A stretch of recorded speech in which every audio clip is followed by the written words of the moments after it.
Bab 201 melarikan diri dari klik-klik. Menjelang sore, salju berhenti turun. Sejauh yang bisa dilihat, ada salju di mana-mana di depan mereka. Rasanya seperti mereka telah menjelajah ke dunia lain. Seekor tikus lapangan besar merangkak keluar dari tanah dan bergegas melewati salju, mencari makanan. Itu bisa mencium bau biji-bijian saat masih di liangnya. Selama musim dingin, bulu binatang itu telah tumbuh jauh lebih padat dan membuat tikus ladang ini tampak seperti bola bulu. Namun, sebelum bisa berlari jauh dari liangnya, Ren Xiaosu, yang bersembunyi di salju di belakangnya, tiba-tiba menerkam. Sudah berbaring di salju untuk waktu yang lama, salju yang turun di atasnya telah menyembunyikan garis besar tubuhnya dan napasnya. Tikus ladang yang montok itu sangat terkejut hingga langsung mengembungkan bulunya. Tapi sudah terlambat baginya untuk kembali ke liangnya. Saat ini, tikus lapangan di hutan belantara sangat cepat. Jika itu adalah rata-rata orang, tidak mungkin bagi mereka untuk menangkapnya. Namun, belati datang menusuk tikus lapangan seolah-olah tahu sebelumnya kemana ia pergi. Menyematkan tikus ladang mati ke tanah di jalan menuju kembali ke liangnya. Sorak-sorai pecah di kejauhan. Jiang Wu dan murid-muridnya menggosok tangan mereka dalam cuaca dingin dan bersorak gembira. Mereka akan makan daging untuk makan malam lagi malam ini. Ren Xiaosu berjalan memegang mouse bidang dengan kakinya. Dibutuhkan kesabaran untuk berburu di hutan belantara. Hewan-hewan liar akhir-akhir ini menjadi lebih pintar. Mereka tidak akan jatuh cinta jika Anda hanya menaruh umpan di luar sana. Jika Anda tidak memiliki kesabaran lebih dari mereka, Anda akhirnya akan kelaparan.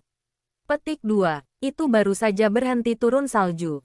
Tetapi Ren Xiaosu telah berbaring di salju selama beberapa jam. Meskipun dia dan Chen Wudi bisa pergi berburu babi hutan, itu bukan metode berburu yang cocok untuk mengajar para siswa ini. Tujuan utama Ren Xiaosu adalah masih untuk mengajar dan mendapatkan tanda terima kasih mereka. Setelah Ren Xiaosu selesai berbagi pengalamannya, para siswa dengan cepat berterima kasih padanya dengan senyum di wajah mereka. Hanya dalam waktu singkat dalam sehari, Ren Xiaosu telah memperoleh lebih dari 400 tanda terima kasih dengan mengandalkan penyembahan berhala dari para siswa ini. Dia selalu berusaha yang terbaik untuk mendapatkan token rasa terima kasih sebanyak yang dia bisa sejak dia ditugaskan dalam misi sampingan. Pada akhirnya, Ren Xiaosu menemukan bahwa siswa masih lebih mudah tertipu. Ren Xiaosu khawatir Jiang Wu telah membawa terlalu banyak siswa dan itu akan menunda pelarian mereka. Tapi sekarang dia merasa dia membawa terlalu sedikit siswa, sehingga dia tidak bisa mendapatkan lebih banyak tanda terima kasih pada tingkat yang lebih cepat. Ren Xiaosu akan dengan sabar pergi keluar dan mengajari para siswa cara berburu, memasang perangkap, dan menyerang sarang tupai setiap hari. Dengan semua orang yang cukup makan selama pelarian, mereka tampak jauh lebih sehat, dengan cahaya kemerahan di wajah mereka. Ketika dia membawa para siswa kembali ke perkemahan mereka, dia berkata, "Jika Anda berhasil menemukan sarang tupai selama musim dingin, itu adalah panen yang sangat bagus. Itu diisi dengan semua jenis makanan yang ditimbun oleh tupai untuk musim dingin, jadi pasti cukup untuk bertahan setidaknya beberapa kali untukmu.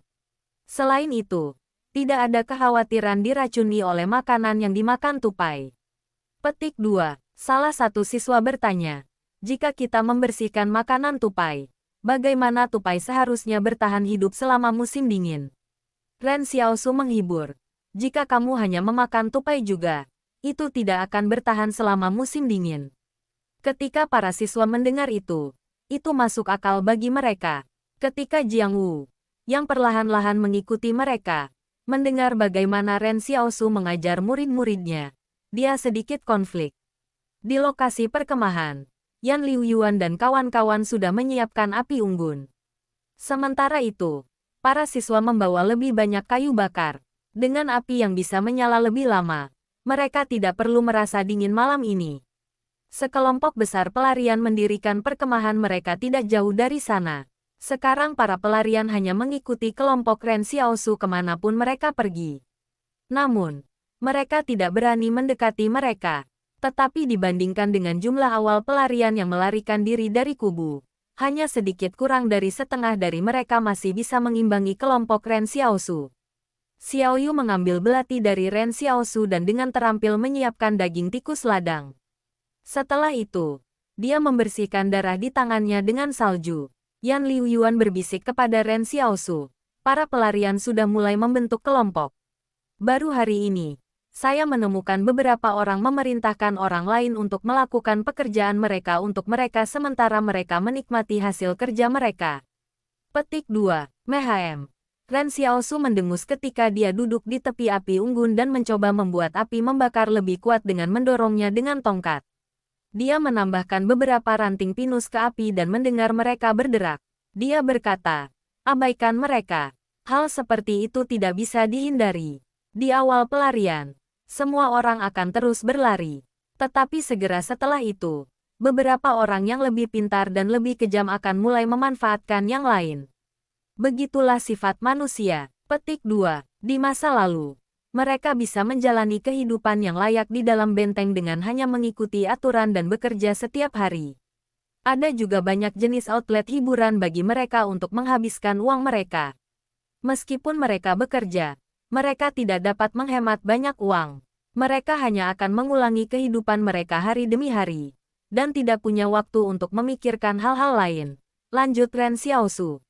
Tapi begitu mereka keluar ke hutan belantara, mereka mengerti seperti apa dunia ini sebenarnya. Lalu Ren Xiaosu menghela nafas. Benteng itu seperti dunia yang telah dirancang dengan cermat oleh organisasi untuk penduduk.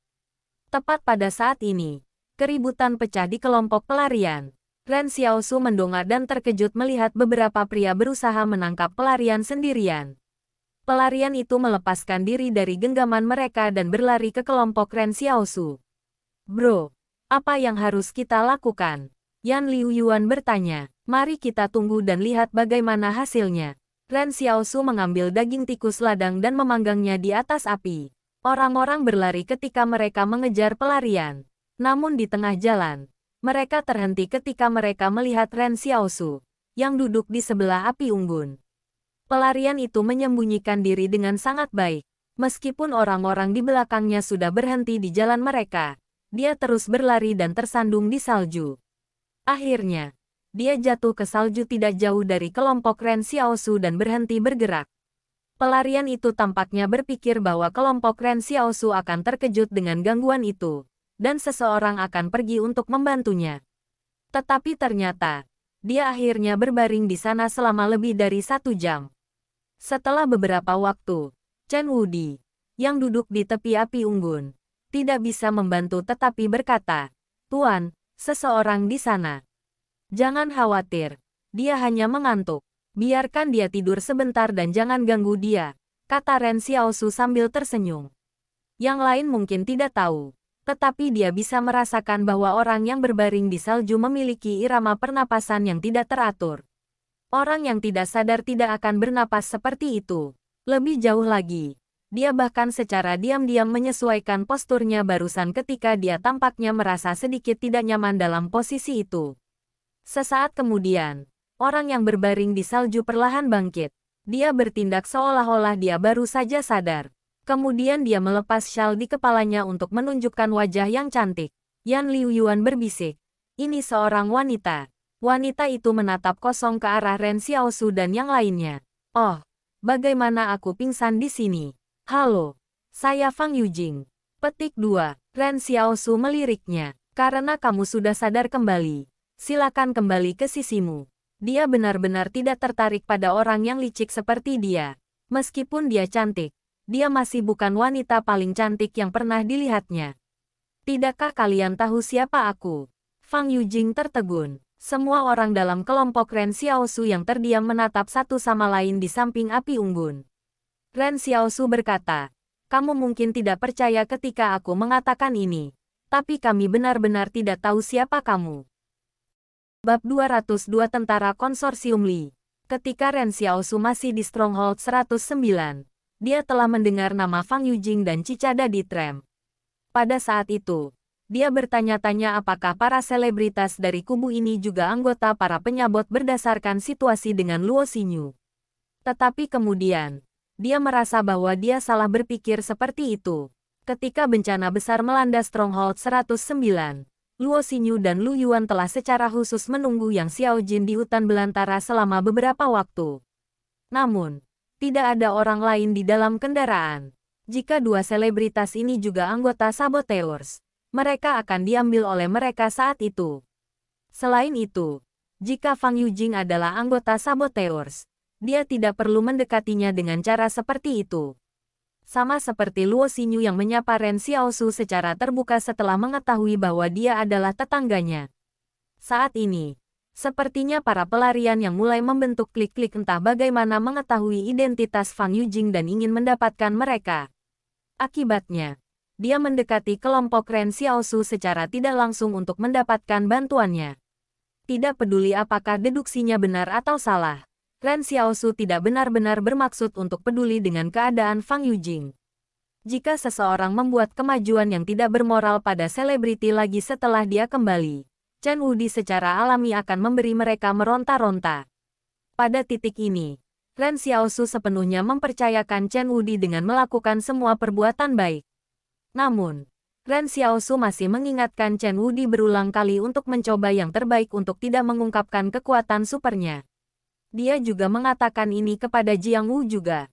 Ketika Jiang Wu membangunkan kekuatannya kemarin, tidak ada yang memperhatikan karena para pelarian sibuk melarikan diri dengan panik.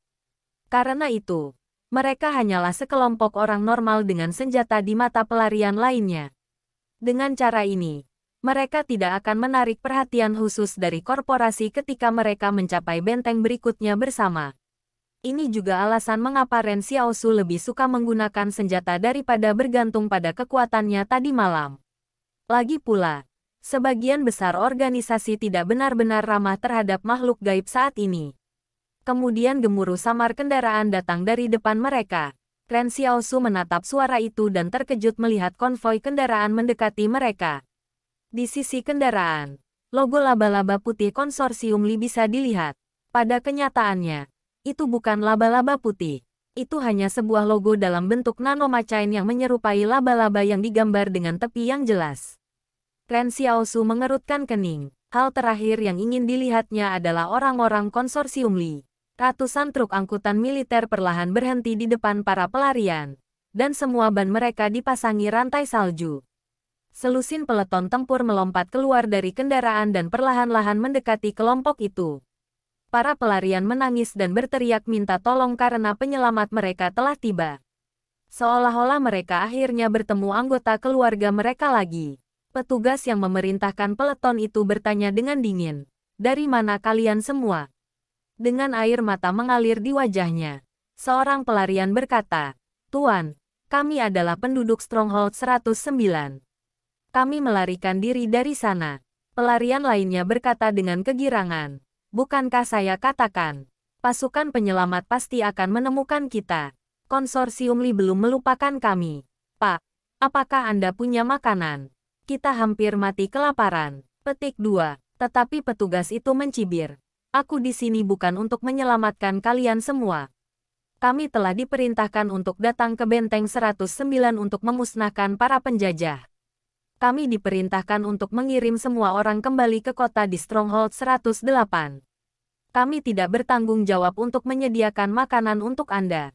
Petik 2. Para pelarian terkejut. "Apakah kamu tidak akan memberi kami bantuan?"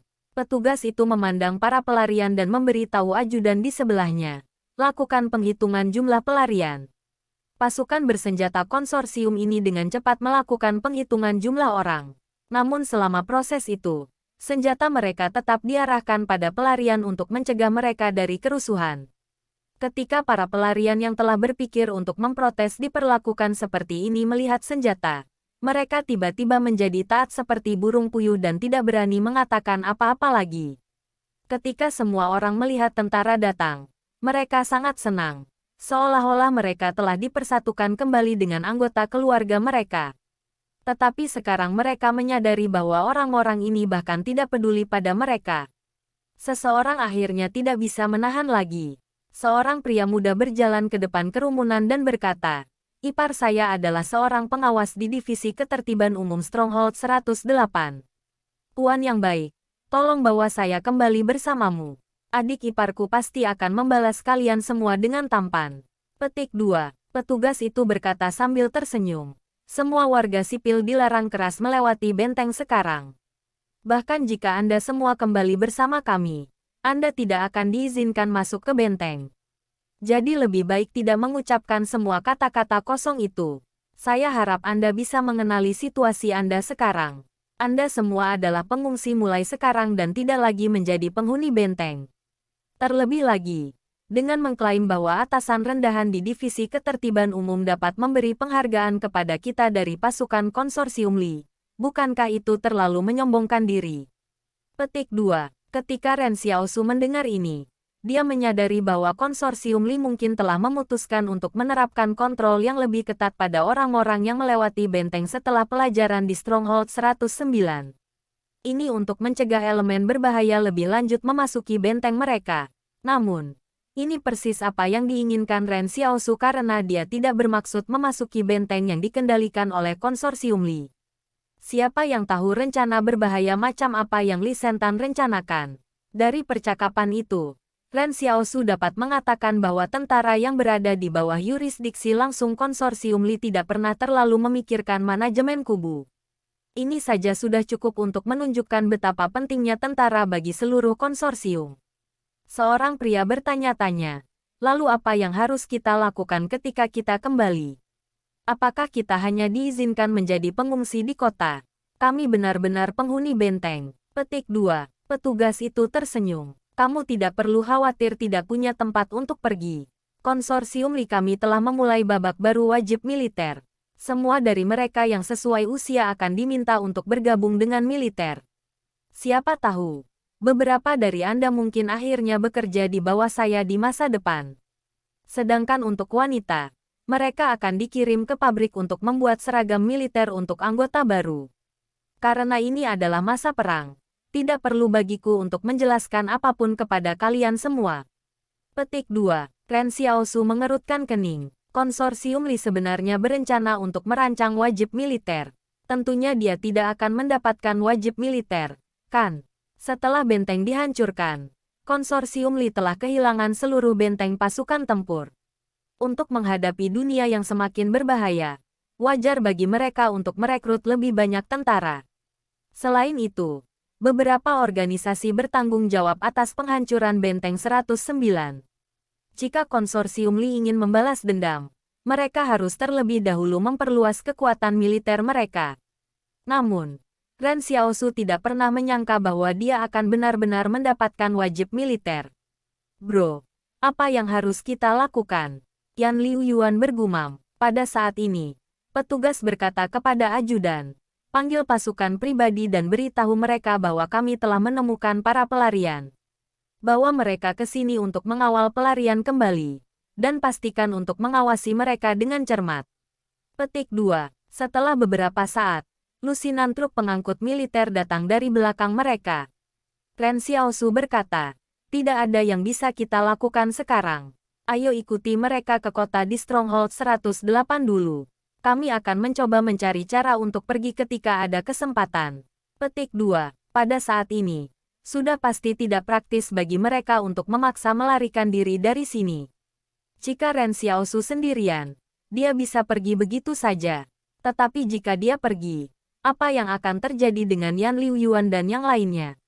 Para pria dan wanita naik kendaraan terpisah dengan tentara-tentara pribadi mengarahkan senapan otomatis mereka ke arah mereka dan mengawasi dengan cermat.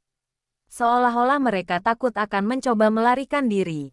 Sebelum mereka berpisah, Ren Xiaosu memandang Jiang Wu dan berkata, sekarang giliranmu untuk melindungi Xiao Yu sementara aku melindungi siswa pria di sisiku.